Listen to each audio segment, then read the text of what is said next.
If you just took a CIO or CTO role at a mid market healthcare organization, I want to share some advice based on what we watch dozens of people do in your seat.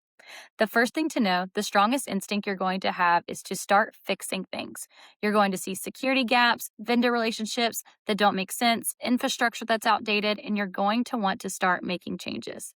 The technology landscape you inherited was potentially built over the years by people without technology backgrounds. Some of it is worse than it looks, some of it is actually working better than it looks, and you won't know which is which until you've spent time understanding it. Spend your first 30 days listening. Talk to the practice manager who was handling the IT before you got there. Talk to the front desk staff, the billing team, the providers. Find out what breaks, what they've been working around, what's been asked for but never delivered. That's a ground level perspective that is worth more than any type of vendor report. Then take a look at security. In almost every mid market healthcare organization we've worked with, the gap between what people think is happening with HIPAA compliance and what's actually happening is significant. Get an honest picture of where you stand before you do anything else.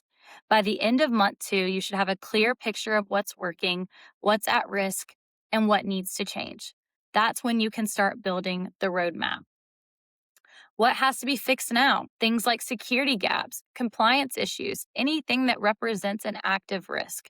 What should be addressed in the next 6 months, like vendor transitions, infrastructure improvements.